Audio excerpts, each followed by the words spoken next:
Okay, we are go. All right. Well, welcome everybody to our first meeting of the 2026 Fire Relief Association Working Group, where we get a chance to make sure that the systems work as well as possible for our volunteer firefighters. And so we'll do a couple things just to kind of remind people about how we generally run our meetings. We'll be talking about this a little later too, but we generally work unanimously, so we can use voice votes and things even when it's virtual, because any no stops us and we figure out where we are. So we'll do voice votes. I'll try to give everyone enough wait time to get their votes in on that. Also, again, let's keep any business out of the chat. I mean, we'll use the chat if you're on Teams for technical things or just small, minor, again, mostly technical, logistical kind of questions. And anything that's about the stuff we're talking about, we'll put it through the mics so everyone has access to it. Let's see. Also, just a reminder that because we're recording it, this stays public for as long as we keep this recording. And I can't remember off the top of my head what our rule is for how long we keep these recordings. Is it a year? Do we keep these a year? We'll figure it out by the next meeting, but because we have a very specific data retention plan, and I hope you all do too, there is a specific amount of time that we hold on to these recordings, but it's a little more extended time. So this is not the time to give out your grandma's secret cookie recipe, because she will know. All right, she'll know on that. And I think those are some of the opening things that we normally have. Just asking my team, is there anything I missed, or anybody that I think I missed on the openings? All right, also for recognition, if you go ahead and you could use the raised hand function, but again, if you're calling in on a phone, or if your raised hand isn't working, you just simply say, hey, Auditor Blaha, just hop in, say that to get my attention. And please, if I'm missing your hand, if I'm missing that you're trying to get in there, just get in there. Just get in there. We're not a very big group. It's easy to manage that, and I don't want anyone to be left out because I'm missing the tech here. All right, so let's start. I thought we'd start with introductions. Well, no, we're going to do this first. We'll do some business first. Let's start out before introductions even. As I look here, let's start with attendance. And so if we could have if you could, Rose, call out attendance, and we'll just make sure we know who's here, and it's a good way for you to test your audio. All right, Rose. Okay, State Auditor Julie Blaha. I'm here. Okay, Mike Dahl is absent. Let's see, John Dulkey. Here. Jason, and is the last name Fife or Fife? Jason Fife. Jason Fife, okay. Dan Johnson. Here. Aaron Johnston, and he let us know he will be absent too. Michael Knotek. I see Michael. Tom Lowell. Here. Carl Mork. Here. Darren Nelson. Here. David Paul. Present. Daryl Pettis.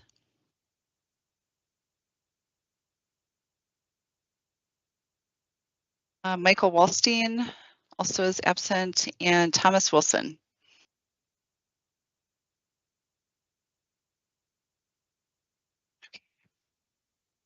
Do you want to run through our people too? Oh, sorry. Let's see, Ramona Advani. Yes, here. Molly Rush. Here. Maya Dabney Miller. I'm here. Okay, and then I know we have a few others. I see Susan Lincheski.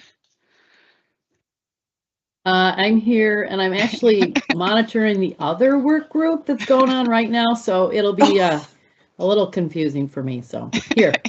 Hardcore, that's hardcore. And I think I see one other phone number, and I'm not sure who that is.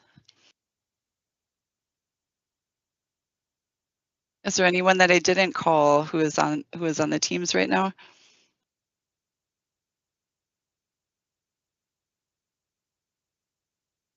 I see someone trying to talk here. I think if you're at 5222, but we're not hearing you. What? Oh, how do you unmute on phone again if you're on Teams? Who can remember that?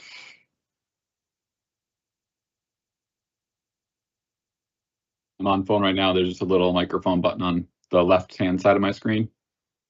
Oh, I'm thinking. Oh, yeah, you can see it on your phone. If you're actually phone number, if you're like voice only, or if you don't have the app on your phone, I think it's what is it? Star something. Google I'll tell says you what, star our table 6. fix- Star 6, there you go. Star 6 to unmute if you're phone only on that. I should also mention if you are a guest, if you are you're observing and you're not part of the working group, we generally you can't just pop in.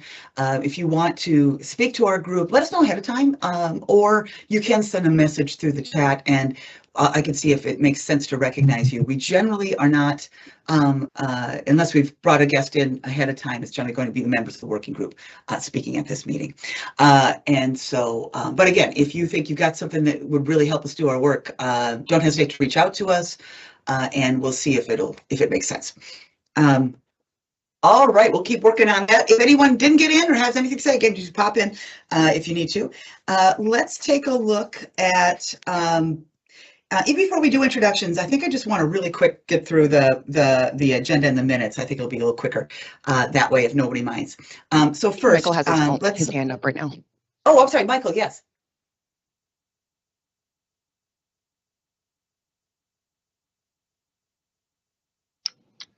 I'm just wanting to test and make sure that my audio worked. We got you now. You're all good. Okay, I've been having problems, Thank but you. I'm fixed now. Thank you. Yeah, Teams is once you learn, Teams likes to give you a little challenge to start out the day. Make sure that you have figured it out. All right. Okay, so let's do just a couple quick business things. We're going to do we're going to consider the agenda and consider the minutes. So first, looking at the agenda before you see it there, other than me switching around introductions to after we do the minutes, is there any discussion of the agenda? Anybody want to make any changes to it or add things, drop things, that kind of thing? All right, seeing no discussion of the agenda, let's vote. So everybody get yourself unmuted. Okay, all those in favor of the agenda, say aye. Aye. Aye. Those opposed, say no. The ayes have it, and we are working off of this agenda.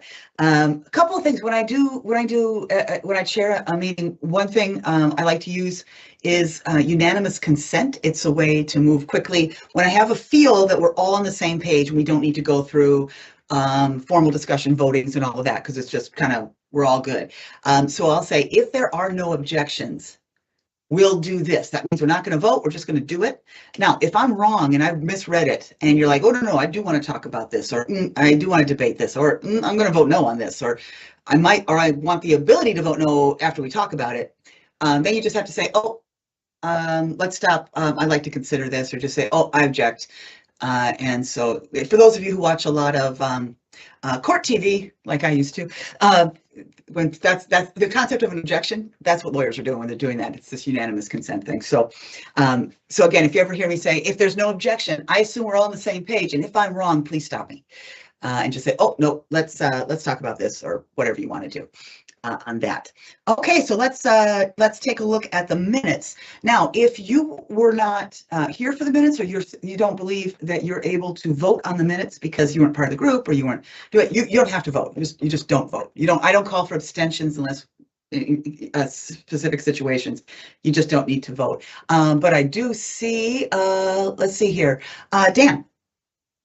Yeah, just a very minor technicality I noticed earlier today when I glanced at it, that I'm listed as the defined contribution plan rep last year, and I actually had changed to the State Fire Chiefs Association rep last year. Thank you. Yeah, we'll make that change. Any other changes to the minutes?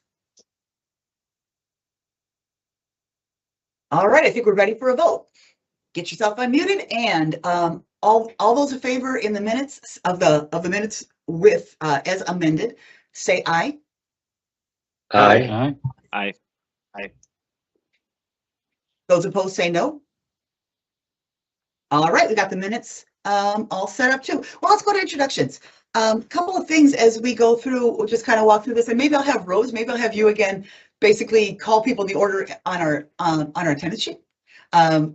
As the to know, otherwise I try to go alphabetical off of our list, and it's by first name, and if I'm 56, I still can't, it feels wrong to alphabetize by first name for me and stuff. So we'll go off of this list order. Rose will call you. If you could kind of just, say your name. If you like, if you have a title you'd like us to use. In the past, we've gone back and forth between first names, my first few years, try to do your title to make it nice and formal. And maybe I just want you to think about how you want to go there, because if I'm not using titles with you, you can't use titles with me. All right. So if I call you Dan, you have to call me Julie. And so as long as we're all the same in that there, but I think a lot of us, when we're on teams, the first name shows up so nice. It can be helpful, but just say how you'd like to be referred to. And so if you've got a title that you go by on there, and then also say where do you work? How are you connected to this group, and how long you served this group. You can certainly go on any other things about yourself, but I know that firefighters are not known for lengthy, long monologues, and that's one of the reasons you're also popular with the public. So I'll just let you get to it. Again, I'll just start out. Again, Julie Blaha, Minnesota State Auditor. This is my 8th year and my final year since I'm not running for re-election. This is the swan song. We're going to go big this year because just got to do everything, and then the next auditor can deal with any fallout. But this is really one of my favorite groups I get to be part of. So I'm excited to get to do it one more time on that. I come from, before this, I was a labor leader, math teacher. I was a machinist for a little while. I've had a lot of jobs before this. And again, really excited to be able to do this one more time. All right, Rose, if you want to call, who's next? Okay, how about John Dulkey? Hi, John Dulkey, Glencoe Fire Department Relief Association Treasurer. I also work at Security Bank and Trust as a commercial loan officer. I've been with the fire department for about 14 years, and I've been with the bank 21. And then Jason?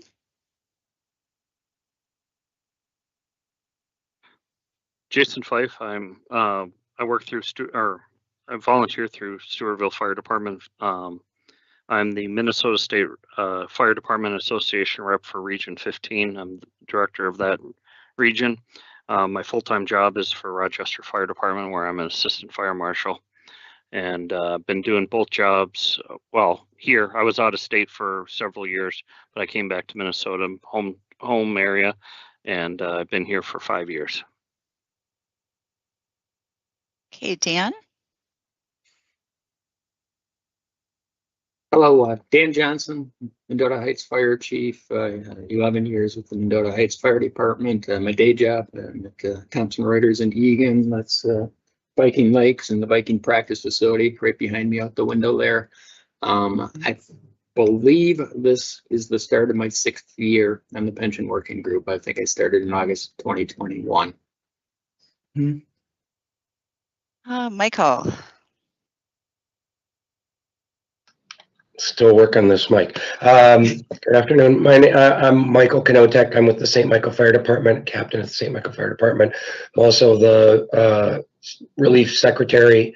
This is my 3rd year, I think, with this group. My day job, 35 years in the mortgage industry, 30 with Bell Bank. Tom? Well, good afternoon, everybody. Tom Lowell, City Administrator for the City of Apple Valley. I've been in that role for 26 years and was asked by the League of Minnesota Cities to be a municipal rep here for this group. So happy to join the working group this year. Thanks. And Carl? Hi, Carl Mork. I'm with the Bemidji Fire Department, Bemidji Fire Department Relief Association. Been between fire and volunteer EMS before that, about 19, 20 years. And been working about 22 years at the Boys and Girls Club in Bemidji, doing finance, HR, facility management, things like that. Yeah, and I'm treasurer, and this is, I think, my 4th or 5th year here on this group. Hey, Darren. Good afternoon, Darren Nelson, Finance Director at the City of Minnetonka. Been here about 7 years and spent time as Finance Director in a couple other metro cities on that end of it. Started my career at the State Auditor's Office back many moons ago as a local government auditor on that end of it. Been obviously part of Fire Relief Associations. I'm an ex officio officer on Minnetonka Fire Relief, obviously, and just always kind of kept an eye on the working group and just interested in kind of what the group does. So this is my first meeting. So Everybody comes back. You never get away from the OSA. Here's the thing. We've had a lot of people return in some capacity or another. So just saying, we pull you in, we pull you back in. So I'm so glad you came back. Let's see, David. Hey, David Paul, Lake Crystal Fire, currently the chief, previously served as a Relief Association secretary for 5 or 6 years. 14 years with the fire service. My full-time job is IT at a community bank down in southern Minnesota. I know I've called Molly dozens of times over the years in my stint, so very familiar with you guys, but this is my first meeting on this group. And Thomas? Wilson, I'm with the Eden Prairie Firefighter Relief Association as secretary. Been retired from the fire department probably longer than most of you have been firefighters, 2002. And this is my 10th year with the working group, second auditor. Miss Rebecca and I'll miss Julie. So anyway, look forward to a productive year. I see that Mike Dahl has joined too, so just in time for introductions. Yep, I just got back. So yeah, so I'm Mike Dahl. I am the treasurer of the Minnetonka Fire Relief Association, and then I also serve as the vice president of the Excelsior Fire Association. And this is my first year, first working group. So excited to be on it. How much I appreciate you're willing to just come right from a call and then hop on a meeting. Yes, that's good priorities. No, calls first always. So glad you can make it. Thanks. I don't know. Then should we do? And I think we should do our team too. Yeah. Okay. Ramona, do you? Hi, everyone. This is Ramona Advani. I've been with the Office of the State Auditor for 10 years as general counsel and a deputy state auditor. And it's been a real privilege to get to support this group and also a real privilege to have the pension team led by Rose as part of my group. Maya. Hi, everybody. I'm Maya Dabney Miller. I'm a pension analyst here with the office. This is my 8th working group cycle. I'm also running the tech behind the scenes, so if anything comes up, feel free to pop in the chat to myself here, Maya Dabney Miller. Thanks, everybody. Great. Molly? Hi, I'm Molly Resch. I've been here, I think it just tipped over like 10 years a couple months ago, so I think I'm a couple months behind Ramona on tenure here. So I think this makes it my 11th working group or something like that. So very happy to see what we look at and what we get done this year. And Susan. Hello, Susan Lincheski. I have been here 11 years, but I am leaving in January, retiring. So I'm the pension, the executive director of the Pension Commission. I think I'm the last one. I'm connected. Oh, I'm sorry. I'm not saying that it's connected, that it's Susan's leaving. It's like, she's going, I'm out. But, you know, made it easier to make a decision. Yeah, that was my thought exactly. If the auditor isn't going to be around next year, I'm out too. So good enough. I think I'm the last one. Rose Hennessy Allen. I'm the pension director here at the State Auditor's Office, and I started with the office in 2000 as an analyst. And I love the work that we do working with relief associations. Okay. Okay, so I'm going to ask this again. There's I'm also in one of my side hustles is being a parliamentarian, because being a math teacher in the state auditor wasn't nerdy enough, so I had to add that. And but before I get out of here, I also will be a notary by the time maybe by the time we talk next, you know, to get the whole thing in. But I think it's often been a little easier in our group to go by first names, because some of you have multiple titles and all of that. Is there any objection to that, to saying, hey, we'll just go by first names with each other, which also means you need to go by first names with me? So a lot of you, again, you're so respectful. And so, but call me Julie if you call you first names. Any problem with that? Again, you've earned these titles. So you know, if you want to be called by your title, I will honor that, because you have earned them. And if you have any, if something you just want to bring up here, you want to bring up between the meetings, we can talk as well about that. But it will make it go just a little bit faster too. All right, so let's take a look at, let's move into item 4, our process discussion. So let's start out first, our purpose statement, and I'm going to read this for anybody who's watching. Our purpose is laid out as to identify and work through current and pressing relief association issues while maintaining effective and efficient Office of the State Auditor oversight. We're going to do this by bringing together major fire relief association stakeholders to develop relationships, facilitate communication, discuss relief association issues, and make the pension process easier and more effective. The ultimate goal is to help fire relief association plans to be successful. The group was formed out of the State Auditor's Office under former Auditor Patty Anderson's administration, is where they brought this group together to try to help bring people together. They didn't always have maybe their own lobby group or anything like that, just to have a place to run through this technical stuff. Our goal really is to be considering things that are technical, not necessarily controversial, though we can talk about an issue and say, hey, let's lay out the pros and cons. You know, there are times when other groups, most often the legislative pension Commission on Pensions and Retirements, Susan's group, will ask us just for some feedback, and we kind of give the lay of the land of an issue. But if it's an issue that is like, okay, there isn't a lot of agreement, it goes beyond technical, now we're talking about ideology, or we're talking about policy, new policies that change direction or something, we generally avoid those. Those we leave to the legislative process to vet it all the way out. So only things that only things that go forward are things that have unanimous consent of the whole group. So if anybody's saying, not there, we don't put it forward.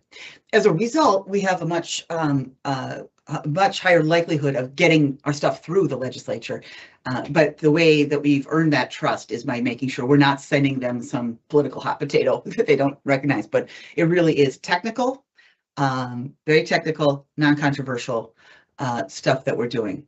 If we uncover a controversy as we go through, or if we uncover something that's like, hey, you know, we thought this would be merely technical, but it actually goes beyond that, we'll often share that with the legislative committees as well, so that if someone wants to pursue that. As a result, we're really not, you're not bound to any particular like position when you're in this group. It's not, because again, we should be doing things that we all agree on. If it's something where you're like, oof, I couldn't back that up at the legislature, it's probably not something that should come through us. So that's kind of our goal here, to do those very technical, non-controversial things on that. Are there any questions or thoughts, comments on our purpose and how we like to run? And some of you, especially those of you who've been on for years, you might want to, if you have any insight or things that that you've learned over the years, this would be a good time to share those too.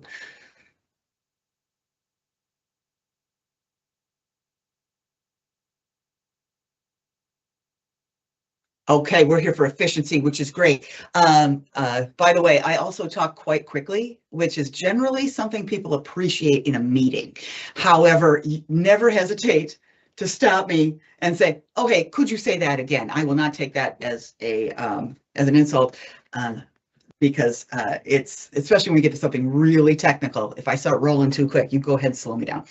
All right, well, let's take a look at Exhibit C, the process, how we've generally run. These are kind of our basic rules of order, kind of our rules of the road for us. And so historically, our process has been, we first start out by identification. Now, there are some things, since we're going to start considering some topics this first meeting just to get right into it. If anybody has a problem with that, you can certainly stop as we get to that. But we generally try to identify and discuss the topics to make recommendations to clarify state laws. So we collect from various sources. We're collecting ideas people have, concerns people have. We'll put them to you to kind of prioritize, to decide which ones you think we should be considering.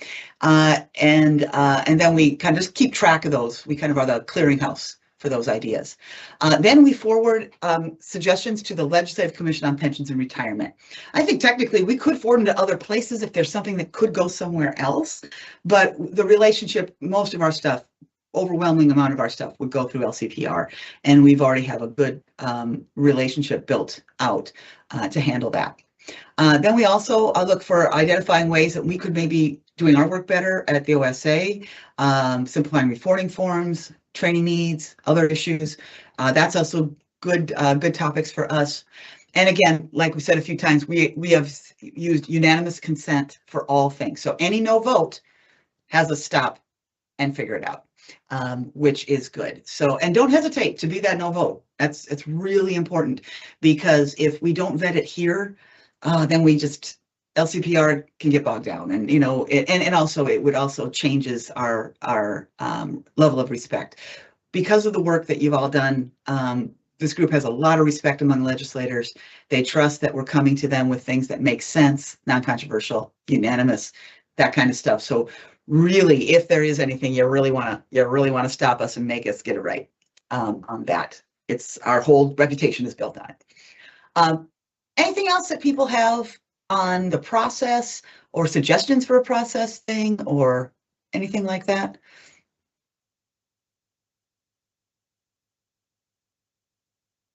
See how easy this is? We're just booking through it. It's all going to go this smooth. Just going to be banging them out like this. And again, this is where I can also thank our staff, because our team putting together all this stuff, that's their goal, is to put it together and do as much work for you ahead of time that you can prepare in between, so you don't have to be, these meetings can go quickly.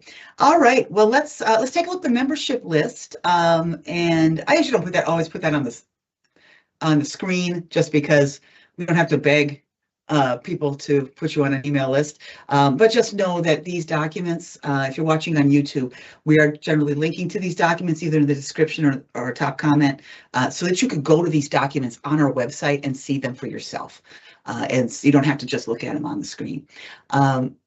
So with that, is there anybody that we have any changes we should make to the membership list? Like you'd rather have a different email or something like that? We've been doing just this year. We've only put we're not putting your phone numbers in in our list, and so we're just putting your emails out there too. So if you like to share, my thinking is if somebody asked for the kind of official phone number you gave us, kind of on that work side, if somebody from the other group said, hey, can you give me that number so I can call, we can help you connect with each other on that. But is there anything that anyone would change on this list that you can see?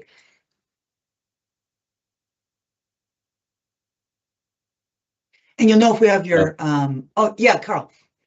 Julie, we just adopted a new domain for our fire relief, so I might forward that on to Rose if I can, or do you want me to speak it out loud, or what do you want me to do? Oh, yeah, why don't you say it out loud? Because yeah, just say it out loud, then also forward it to her. But yeah, what did you go to? That's mine will be treasurer at bemidjifire.org. So we kept it pretty simple. Oh, there you go.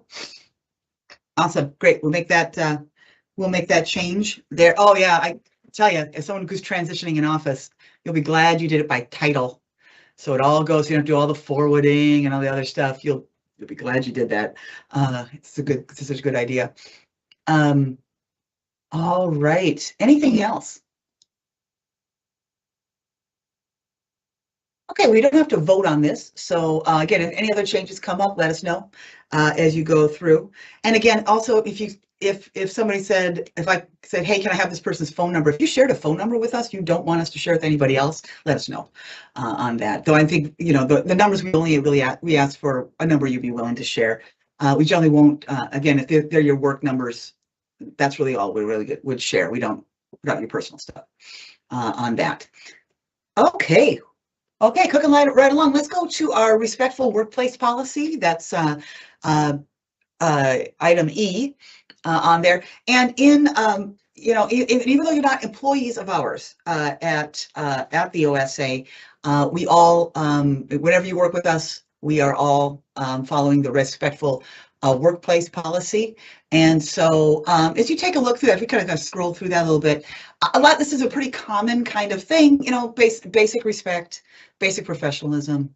And again, it applies to our staff and any third parties we work with on there too. So, and so that also means that not only are you all held to these standards, but people have to treat you by these standards as well. So if you get to a point where you think that anybody is not following this, if you feel like you're not getting the respect you deserve, or if somebody's going kind of outside of these basic respectful norms, let us know. Now you can let Rose know, you can let me know, you can let Ramona know.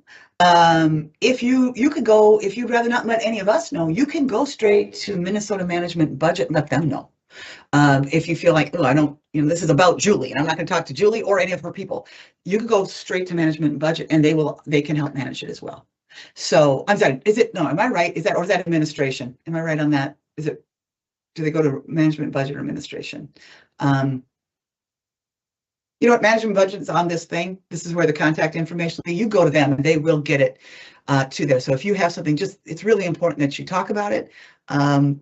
You know, we can fix anything we can discuss. And so absolutely. Oh, and then he's responsible for maintaining it. And there's also a complaint form. If you scroll down to that, you can use that form on there and it would be sent to, again, you can send it to us, or you can send it to where it says Labor Relations on there as well. So you can send it to them as well.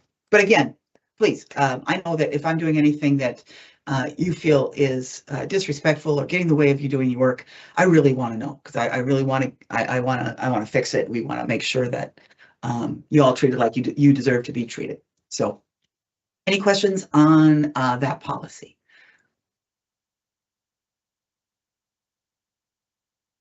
All right, great. Okay, well, let's get into it. Now let's get into the businessy parts. So getting into, we're gonna go right to Exhibit F. So our next thing is to go over what happened to get us to where we are. So Rose is gonna go over our the last legislative session and talk about kind of what changed. And then also, for those of you who are new, gives you a sense of the kind of things that are the product of this group as well. So Rose, I'll turn it over to you. Okay, thank you. So the pension bill that was passed this last spring included a number of provisions that impact fire relief associations. Exhibit F, we split those up into provisions that were working group ones that were enacted, and then ones that came from other groups outside of our working group. So for the working group provisions that were passed, the biggest one was increasing the threshold at which an annual audit is required. So the threshold is going up to 1 million in either special fund assets or liabilities. And that is for consistency with other types of local governments. And that change goes into effect on December 31st this year and will impact reports filed with us next year. Along with that audit threshold change, the working group decided to allow relief associations that fall below the threshold to revert back to an annual agreed upon procedures engagement instead of keeping the full audit requirement for every year. And so before this law change, once you went over the audit threshold, you had to keep having an audit done forever, even if your assets fell back below the threshold. And so now, beginning December 31st, if a relief association reverts below the threshold or falls below the threshold, they would revert to the agreed upon procedures engagement requirement. And then the bill also clarified the timing of when audits are first required. So if you go over the threshold, the audit would first become required for the following year's reports. So let's see, and then we also updated some definitions. So we amended the definitions of firefighting service, separate from active service, break-in service, and firefighter. And those definitions were corrected and clarified to primarily to include service performed by volunteer emergency medical personnel. To make it clear that if your relief association has members who are solely providing emergency medical services, that they are included within all those terms which are referenced throughout the relief association statutes. The biggest chunk of the working group bill was a big rewrite of how service credit and benefits are handled for firefighters who resume active fire department service after a break-in service or a leave of absence. And so this was pretty technical, but it was a big project to rewrite and clarify all of those provisions. And now it's in a brand new section within 424A, which is the chapter governing fire relief associations.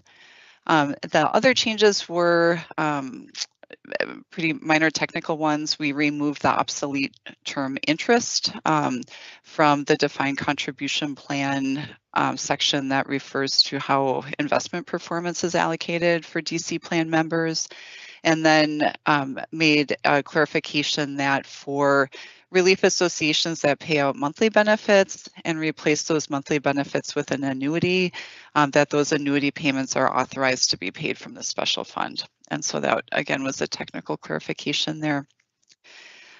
So there were 3 changes that were included in the pension bill that was passed that didn't originate from our working group here, but do impact this group. So we wanted to mention those. And the first one is deleting references to present value from section 424B.22, which is the section that governs how relief associations that terminate their pension plans, how those benefits are handled when the plan terminates, and how the relief association dissolves. So there's a process detailed there for relief associations to follow.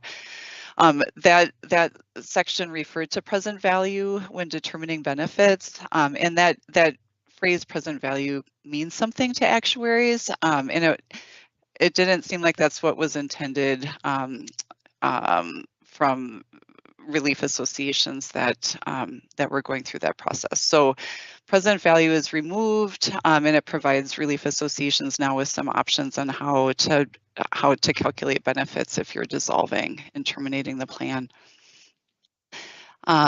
Maple Plain Fire Department terminated its participation in the statewide plan with PERA, and they wanted to follow the process that relief associations follow when they're dissolving. And so Maple Plain got some special legislation that allows them to terminate their participation in the PERA plan and then transfer assets and liabilities over to a fire relief association, which they formed again, and then they're going to terminate following the process for relief associations to follow to determine those distributions. And then the last one is there's a temporary work group that is created that is being head up by the LCPR, the Legislative Commission on Pensions and Retirement, and it's a work group that is focused on vesting and emergency medical providers in fire relief associations and in the statewide volunteer firefighter plan that's administered by PERA. So that work group has had 2 meetings now, and they are looking at shortening the vesting schedule for relief associations to a maximum of 10 years, and then looking at requiring that individuals who solely provide emergency medical services with a fire department, as a member of a fire department, that those individuals be required to be offered membership in the Relief Association or in the statewide plan with PERA, depending on which is applicable. That group is meeting every 2 or 3 weeks or so, and then we'll be submitting a report to the Pension Commission with some legislation with options. And I think the plan is for there to be some discussion on that topic at one of our working group meetings too. So that'll CPR staff and Susan specifically would have be able to hear from our group on thoughts or comments that we might have. Do want to call out Susan in particular on the non-working group proposals. These were kind of thorny issues really to work through, and she really untangled a lot of knots to make these, to find a way through, again, some really tricky kind of information, but I think really got to a place where they're serving the members what they really wanted really well. It was really quite masterful. So just want to give a shout out to Susan on that. And I don't know, again, I know Susan's trying to watch 2 things at once. Is there anything you wanted to comment about any of the legislation that went through? You're asking me, yeah, is there anything you wanted to add to this too? Yeah, no, Rose did a great job of summarizing it. This work group, though, is definitely something this group may want to kind of track, and through Rose, that I think will be really helpful because it will have a pretty direct impact on, you know, relief associations generally across the state. And so seeing what their recommended legislation is going to be will be really helpful and interesting, I think, to the group. Thank you. It makes sense. Any other comments, questions on this last legislative session? David, I see you first. Yeah, so that last bullet point, I think, well, I've heard a lot of rumors and through the grapevine stuff about this one as well. Would this proposal limit relief associations to a maximum of 10 years, or just give them the option to go down to 10 years? Yeah, maybe I'll have Rose or Susan, who wants to take that one? Let's start with Rose. Since Okay.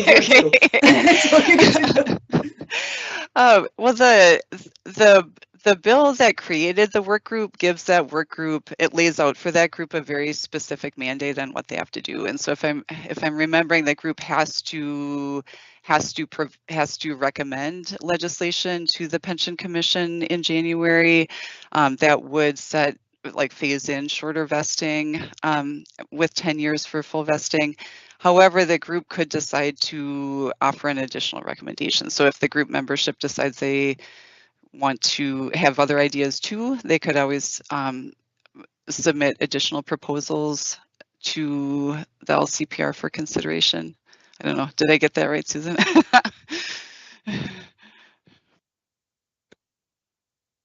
I think you're muted.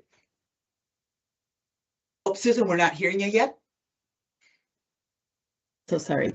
Yes, sorry about that. I just wanted to mention that the length of the vesting schedules, being as long as 20 years, has been a really tough one for a number of the legislators on the commission for some time. You know, Senator Pappas has been around forever.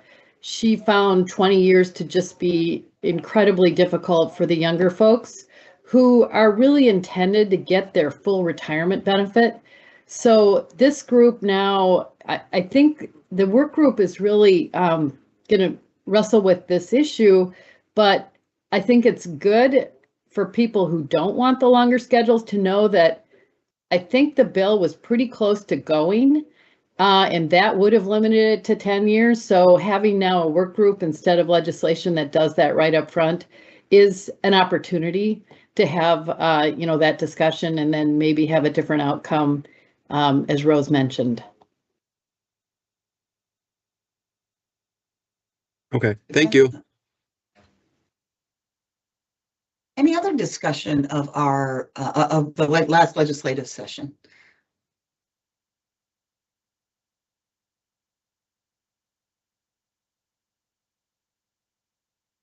I'll tell you, it was, I have to say, you know, if you have any, you know, have lost any faith in politics lately, and it's very possible that you have. And so if that's happened at all in these kind of wild times, watch out CPR. It's like a love fest compared to some of the other stuff that you'll see. It is, you know, I don't want to say it's my favorite because I love all of my committees equally, but it's my favorite. I mean, it really is a group that you see some things that can be genuinely, you know, nonpartisan and things like that are it's a really important place in a divided time. So I think watch that one if you need to get your faith back in our processes. All right. With that, I think we can start talking about topics. So let's take a look at Exhibit G at this point. So if you want to take a look at Exhibit G, and let's talk about what we could consider. And so Rose will talk through the topics that have come our way. We still have a chance to add things onto it, right? And then our process for selection. So Rose, I'll turn that over to you. Okay, so Exhibit G lists 9 topics that we received throughout the year.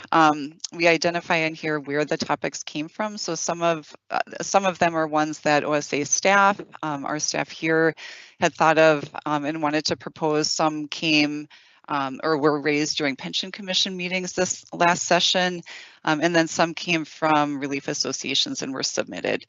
So I'll briefly walk through a few. There are a couple of them that are on the agenda today. Having shorter meetings this year, there was a few that we thought like we might as well start the discussion right away. But what typically we would do, and after this meeting, I can send out an email with a poll so that you can rank the topics that you think are the most important for the group to consider. We can add any additional ones that you talk about here today, rank them, and then for the next meetings, we would start with the topics that got the highest ranking and work our way through as many of them as we can. So on this list, topic 1 is regarding the Fire State Aid Program. So with the Fire State Aid Program, if there are any reductions in aid, either due to late reporting with the Department of Revenue or failure to report with our office, those reductions through penalties or forfeitures of aid, right now at the end of the fiscal year, they revert back to the state's general fund. And so a proposal that we have is to change that. So instead of going back to the state's general fund, the money would stay in the Fire State Aid Program and roll over to the next fiscal year and kind of add into the next year's aid that could be paid out to groups. Topic 2 is has to do with the plan conversion language, and so that's the process and requirements if a relief association is changing from a defined benefit plan and converting to a defined contribution plan. There's a process laid out on how to do that in the statute. And that process includes that same present value language that was removed from the dissolution statute this past spring. And so a topic that was raised during the Pension Commission meetings was to make the same updates to the dissolution statute to this plan conversion statute. That didn't get done, but we think that would be, for consistency, we think it would be a good thing to do, is to remove that present value and allow benefits to be years of service times the benefit level, which is what usually a member would expect to get. Number 3 is, this one is pretty technical. This one was identified by OSA staff. And this has to do with required municipal contributions and what happens if a city or town doesn't pay them. So there is a requirement in the statute that if there is a required municipal contribution to the Fire Relief Association that's calculated, and if the municipality doesn't include that full amount in their levy for the year, the Relief Association is required to certify that amount to the county auditor, and then the county auditor spreads a levy in that amount over the taxable property of the municipality. So if the relief doesn't receive all the money from the municipality. The county levies a tax so that the Relief Association receives the required contribution.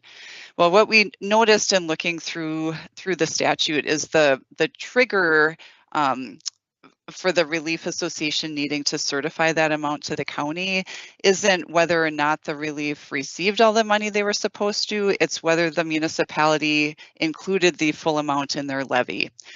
And so what we would propose is to update that statute so that the triggering mechanism is the Relief Association not receiving the full amount of the required contribution. Number 4 is with the return to service provisions. This was also identified by the OSA staff, and it would be to consider removing the requirement that a Relief Association's bylaws have to allow for members to resume active membership after a break in service. So that anybody who returns to active service would automatically resume active membership in the Relief Association. We sometimes see bylaws that maybe don't address this or don't make it clear that members could return. And so a question for the group or discussion for the group is whether it should just be automatic. If someone returns to service with the department, they'd automatically resume membership in the relief. Number 5 was submitted by the Mound Fire Relief Association, and they shared some information on what they are interested in here. And so the Mound Fire Department is looking at merging with a neighboring department, and the Mound Fire Relief Association right now pays out both monthly benefits and lump sum benefits, but the neighboring relief only pays out lump sum benefits. And so that with the fact that Mound is paying the monthly is complicating merging. The neighboring department doesn't want to merge with Mound, while Mound still has those liabilities for those monthly benefit recipients. Mound Fire Relief worked with their actuary to get an idea of what the cost would be if they were going to buy out those monthly benefits or replace them with annuities, and it was going to be around $4.5 to $5 million upfront cost for that. Versus right now, the Relief Association is paying out about $300,000 annually in those benefits. So Mound has some concerns with the big upfront cost, and then also based on the demographics of the members receiving those monthly retirement benefits, they have some concerns about just the paperwork and kind of the admin work for the retirees to get annuities set up. So what Mound asked the group to consider, if it's even possible to do this, would be to consider allowing relief associations that pay monthly benefits and discontinue that option for new members to set up a separate trust. So they would set up a separate trust. All of the monthly benefits would be paid out from that separate trust. And then when the last monthly person is paid out, any remaining assets in that trust would revert back to the Relief Association special fund, but that the Relief Association would be considered just a kind of a lump sum plan for reporting. And this would allow mergers or consolidations to be easier. And the Mound firefighters had said if this is something the group is interested in, they would be happy to attend one of the meetings and share more info about it. Number 6 is an actuarial one. This was raised during one of the LCPR meetings this spring, and it's a review of the discount rate. So there's a 3% discount rate that's used to determine active member liabilities. And every 5 years or so, it's a good idea to review all the assumptions that are used to determine liabilities for any pension plan. And for fire relief associations, that last rate was, or the assumptions were last reviewed about 5 years ago. So this is perfect timing. The actuarial firm that did the last review back in 2021 has agreed to do kind of a refresh and take a look at all the assumptions again.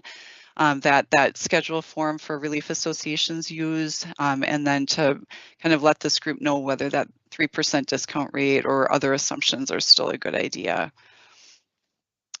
Number 7 is for defined contribution plans, and this would be to consider phasing out the option for defined contribution plan deferred members to have their money invested in a separate investment account or a separate investment vehicle. Administratively, it just kind of makes things difficult, and so it would be a suggestion that all deferred members of the defined contribution plans just receive investment gains or losses at the full gain or loss, just like the active members of those plans. Number 8 is membership requirements. And the question, and this kind of dovetails with what the other work group is looking at with vesting, but the question came up, does it make sense that members of fire relief associations have to meet both fire department service requirements to be vested plus relief association membership requirements to vest? And so like we're just thinking through, is there ever a time when someone would get credit for vesting based on fire department service, but not get credit in the relief association to vest, or vice versa? Like, when could those ever be different? So in the statute right now, you have to meet, there's both minimum membership requirements in the relief that you need to meet to vest, and minimum service requirements with the department.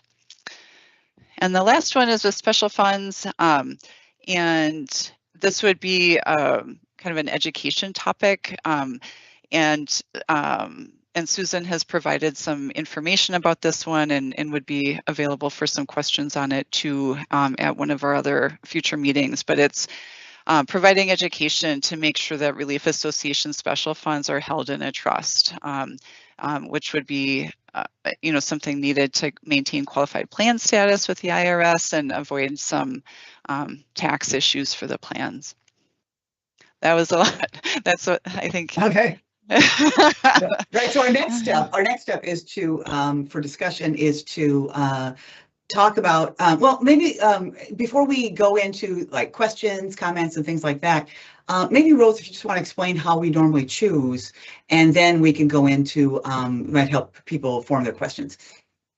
Yeah, I think for normally choosing, like sometimes there might be things that really are technical or cleanup language in the statute that we really would want to fix, or would be easy fixes. And so those we would draft up and propose to the group. I think for choosing, when we send out the poll, it would probably be whichever ones you think are the most important ones to get reviewed or discussed, or for the group to consider. Right. Our next step is to send you a poll. And so you're going to get to rank these in order of your preference on what you think we should focus on the most. Now, that doesn't always mean first, right? Because, if we could get it where we could just pop something in real quick to kind of a nice little filler, we'll pop it in to get it done. So I think if there's anything on here you're saying it is inappropriate for us to discuss at all, you probably want to say that now. I don't know if there's anything here that would qualify at that. So ideally, we get to all of them, right, if we can. That's the goal. However, we want to have that ranking in case we have to prioritize, and if we're not able to get to all of that. So since that'll be coming out to you next week, you think? Is that what we think the poll comes out like next week? That means that this is your opportunity to either ask questions about what we mean by these topics, or make a case that other people should put these at a higher or lower priority. You can also say, hey, this issue, I hope you all put this at the top of your list, or I hope you consider it for the bottom of your list, or whatever on that. So again, it can be questions or pitches if you want to make your case to help. Now, again, these will not be on CalSheet, so don't think that you're going to be, trying to help win a bet or something here. So I'm sorry, my CalSheet jokes are not good yet, but they're going to be good at some point. I'm just kind of, the idea of prediction market is just fascinating to me. So with that, are there any, again, questions or comments on any of these items here?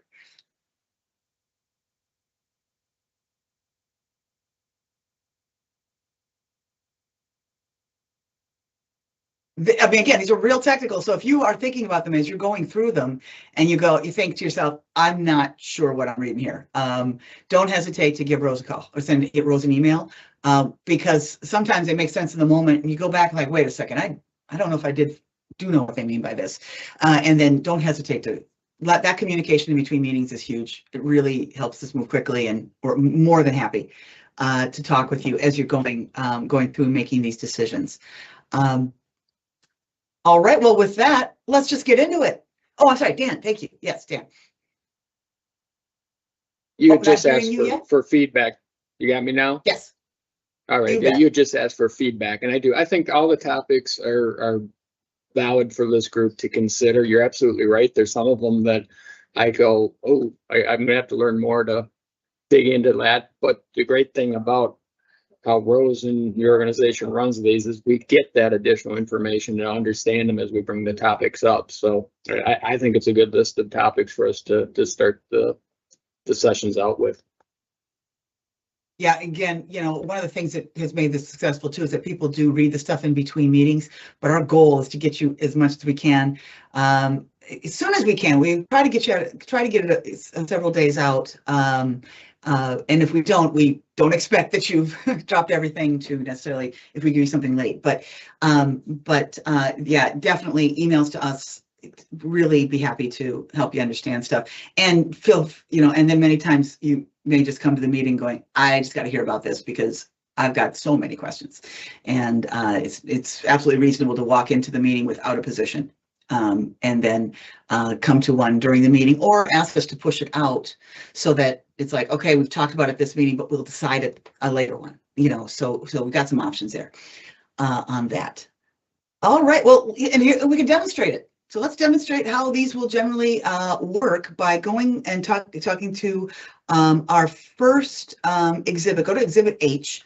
Our first topic, talking about the plan conversion statute. And so if you take a look at H, you'll see the statute, which, by the way, if you read that and understand it really well, oh, hey, you know what? We've got some jobs for you should consider.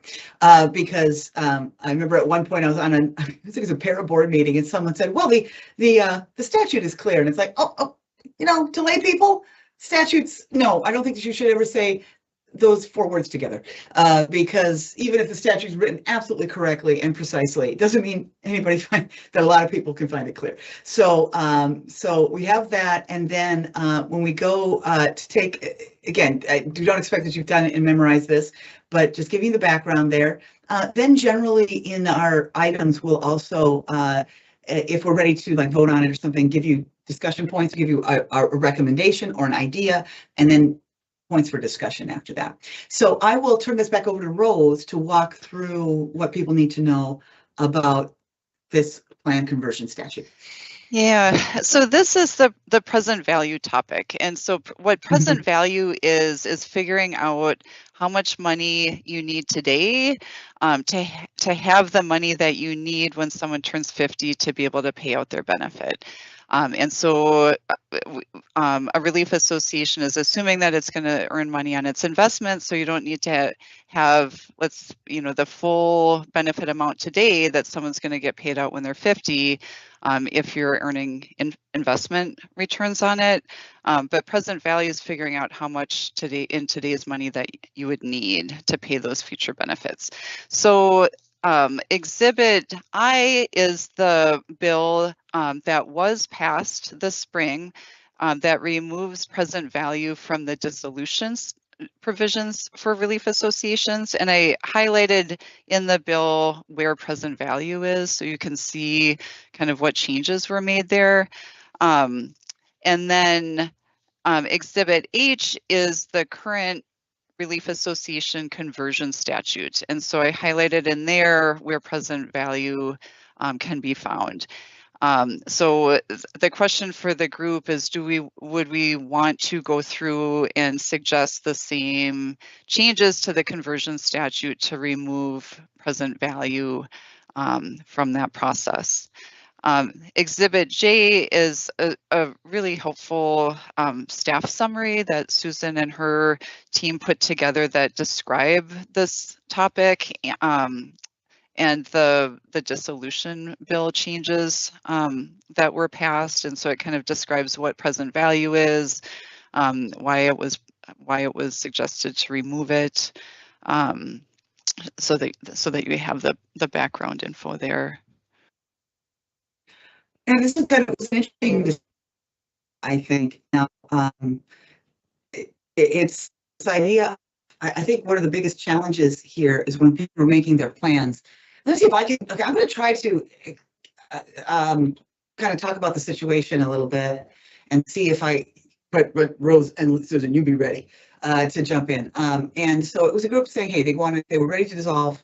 The idea of they saw the term present value, and your first thought is, oh yeah, what it's worth right now. That must be what present value means. But no, present value means the idea that we would be assuming that members that are younger will be able to invest over time. And so we're going to compensate for that. That if we're trying to get rid of the stuff here, it's like, well, shoot, is it really fair? Well, the idea of like, it doesn't make sense to give younger members less because, wow, they're going to be able to take that and invest that principal and get money back. And so, but older members won't. So in a sense, if you say, hey, everybody gets the same, well, shoot, that means the younger members get a benefit in that they get to invest this throughout their life and end up with more at the end. And I could just say I have actually a personal opinion on that, which is usually where me and I get to fight with actuaries. And again, as a former math teacher, that's always fun with me. My feeling is we talk about that seems fair, and I would say it's not so much. It's about where do you move the risk. And the idea is if you use present value, you're assuming that these younger members, their investments are going to perform at a certain level all the way through. And of course, they'll also be investing them as an individual, not as part of, say, the State Board of Investment or some very large investing body that has $150 billion. I know that my investment track record is not as good as the state's Board of Investment with $150 billion. So I would suggest that present value is a way of considering risk. It's not mitigating risk. It just shifts it. It just says, hey, we think it's more likely that younger people will be able to invest it all the way through and get a good return than that they might not and should get the money now. And so I think that we sometimes say this as a fairness issue, and it really is just how you want to consider the risk. How do you want to consider the difference between having a long investment horizon and a short one is kind of that. I don't know if I've actually made that clearer, but it is also a lot of there are some of my bias in this, right? This is my own position in this. So it's not, I don't want to say that this is the way that you can think about it, but I know that I disagree with how some actuaries think about it, which was fun on the PARA board. I'm also a member of the board of PARA. And so we had but can I also mention that, again, because Susan and the director of PARA, Doug Anderson, worked together and found a way through that disagreement, it got done, which was that was, again, if you ever want to see someone who could surf bureaucracy, man, or find a way through a complicated issue, it was art. I was so impressed by that. But that's just throwing my 2 cents in there about, I think most people understand present value as being meaning what it's worth right now, not meaning we're going to consider a long investment horizon versus a short one. And so I don't know if that helps. I see Susan kind of nodding here too. I don't know if you wanted to add to that or add to kind of how you had to explain it through the session. Thank you, Auditor Blaha. Just a couple of things. One, I will note that the arrangement with Doug really just related to the reliefs. So he put his foot down for the statewide volunteer firefighter plan. So be aware, if you join them, you want to make your conversion before you join them, because they'll make you do present value if you don't like that approach. And then the second thing I just want to note is if you look at my memo at page 3 and you look at the first full paragraph, you can get a sense of what the hit is when you go from a benefit that's years of service times monthly amount, and then you hit it with this present value calculation. You can see here, this is an example that's using a 43-year-old with 16 years of experience, who, if you take 16 times the benefit level here in this example of 4,300, they'll have a benefit, this person will have a benefit of 68,800. But if you then take the present value of that, because this person is 43 and not 50, the actual benefit this person would get on a present value basis is 46,000, which is a $22,800 reduction. And again, that's the Just to assumption give you an that- example. Yeah. Yeah, and that's that accounts for the idea of saying, well, hey, you're going to get to invest this for all these years. And again, it depends. I have to say, you do have to have some trust in the market, and also trust in your own an individual's ability to invest effectively and invest like a big professional group does. So I feel like there is some of that. There is a risk in that, oh man, you could say it's like, shoot, we're taking a bit of a risk that if the market doesn't keep up, that younger member gets less. You could, I think on the other side though, you can say, well, you know, if it is going to work, this is a way to make sure that our older members actually kind of end up at the end of the day with the same amount. But there's a risk in it, in that a lot of things have to go right for that to actually happen. But if you're feeling confident about that, then it's like, oh, hey, it's a way for us to get a little more to our older members without taking really anything from our younger members. However, you got to be able to, you know, it's a guess, because there is some risk in that guess, because you don't know if those are all going to come out like that. So it depends on, one of my thinkings was, I think a lot of our members are not super risky. And in fact, that's often why our relief associations have so many of them have so much extra money, you know, are overfunded, is because we're not a super risky crew. But I'm not sure, but again, you guys have a better read of that than I do. So maybe, yeah, any questions or comments or thoughts on this? And again, the main question is this something that should, Rose, can you redefine the question one more time so I make sure we understand what we're talking about here? Yes. So the question for the group is, do we want to revise or amend the plan conversion statute for reliefs that convert from a defined benefit to a defined contribution plan, to remove the requirement that the benefits be calculated using a present value approach, and instead allow the benefits to be years of service times benefit level to determine the defined contribution balances. So the dollar amount, thank you, Susan, for highlighting that in the memo, because I think that was really helpful. It does for younger members, it makes a big impact on what the benefit amount would be.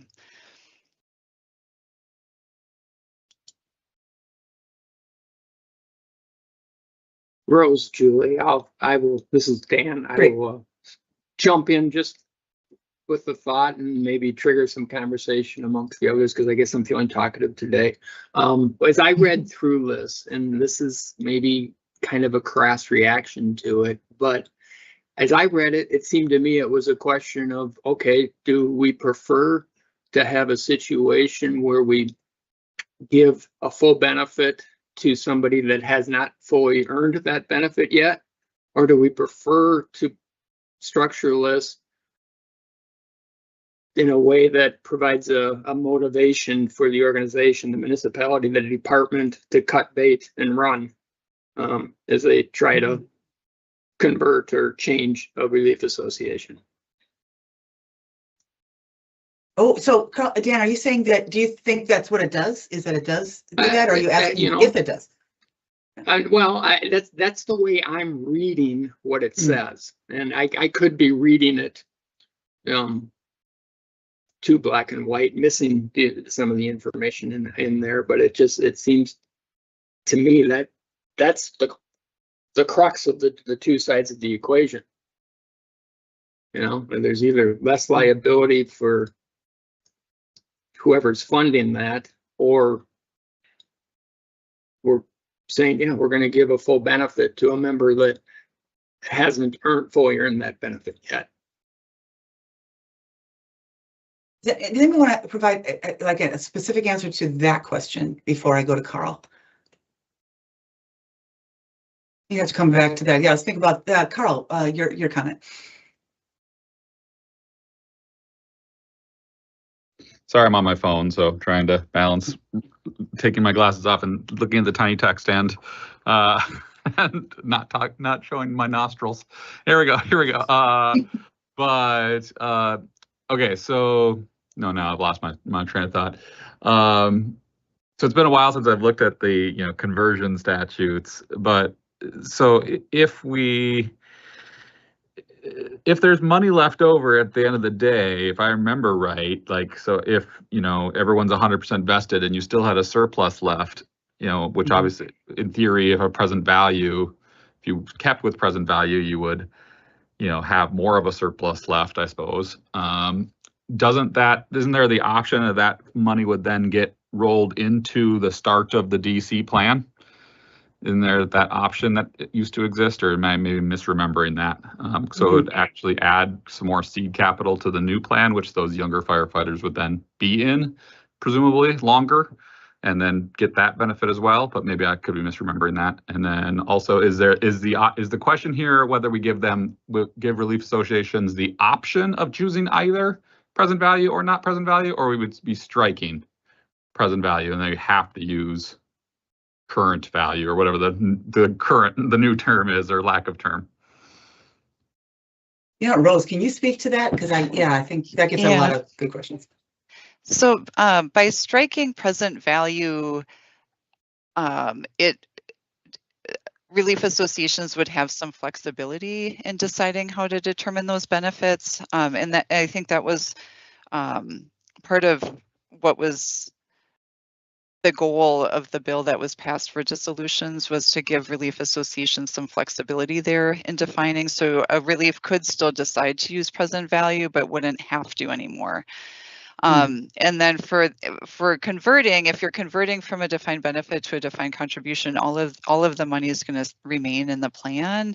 And so there is, if after all of the benefits are calculated, and there's a kind of a process on how that has to be done, then if there is still a surplus, then there's some steps that define how that surplus is going to be allocated out to participants. So this is mostly when someone is shutting down, right? This is really about. So the bill that passed is for groups that are shutting down. Right. The question for this group is whether we want to make the same changes for the groups that are converting plan types, because it would, I think it will be, it may be difficult or confusing if we have two different processes, one for groups shutting down and one for the groups converting, since most of the process for both is the same. So one of the things, if we were to say give people options, then this would have to be in your bylaws about what you're going to do if you change. Would you have to? What I'm wondering is, would it trigger people to have the conversation and say, all right, how do we make sure people make a choice and say whether they're going to do present value or not, so that if we want to make sure they have an option, they know that they make the choice before they're in the middle of it. And now you've got people looking at different options, starting to kind of in the middle of it, trying to say, when everyone's already now see what affects them individually. It starts to get to be a thing where it gets a little bit territorial then at a certain point, unless you do it ahead. So would this be something that would then, you'd have to say, everybody, you got to put in your bylaws whether you're going to do it by present value or do it some other way? Would that be the case? I think Rose, I'm asking you, or Susan. I'm not sure I'm asking. Bylaws would be an option for defining it. I'm not sure. I don't know. Susan, what do you think about that? Yeah. Typically, the bylaws wouldn't go into this degree of detail. So at the time that the Board of Trustees is making the decision about conversion, they will need to then make the decision about surplus and also about this present value question. I will also just note that the surplus has to be allocated on the basis of what the underlying benefit is. So there are options for that, but typically that would be the way it works. So it then, once it's decided and it's still a defined benefit plan, then everybody's got an amount, and then that is put into an account when this thing turns into a defined contribution plan.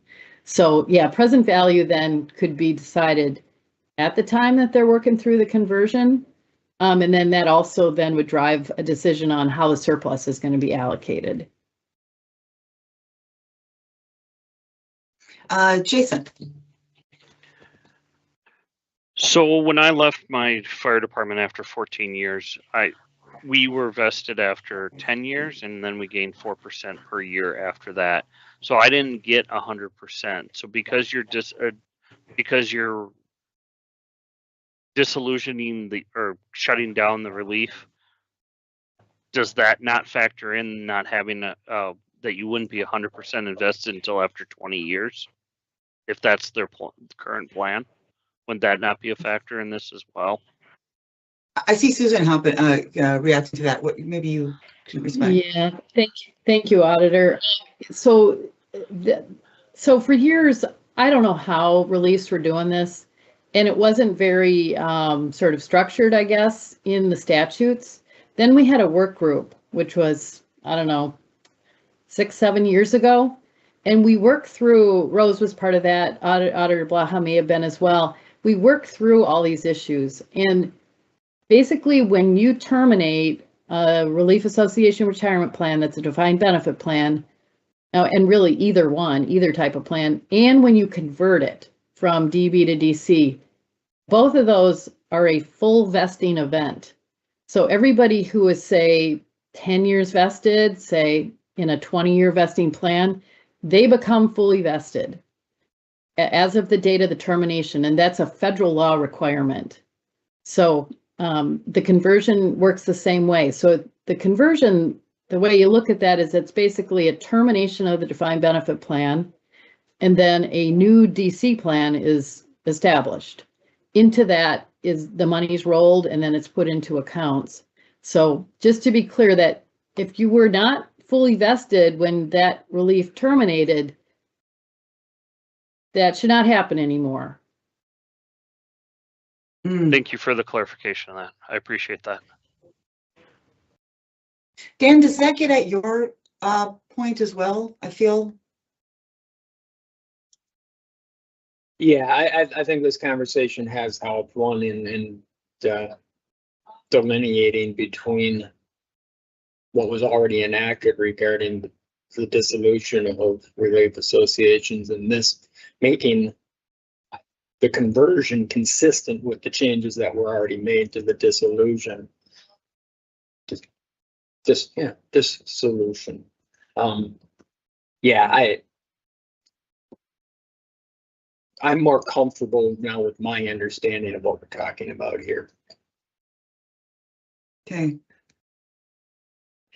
You know, we have about 4 minutes left scheduled in this meeting, right? And I feel like, I don't know if I feel like we're ready to make a decision at this point, but I think we would maybe by the beginning of the next meeting, or kind of continue it there.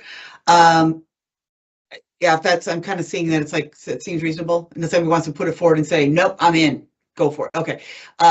Again, this is a really good conversation. So I'm glad, again, I think, thanks Rose for putting this first, because I think this is a nice, good, meaty one for right away. So if just to kind of to finish up here, I think that this would be, then I would suggest that this would be our first topic on at the beginning of our agenda at the next meeting.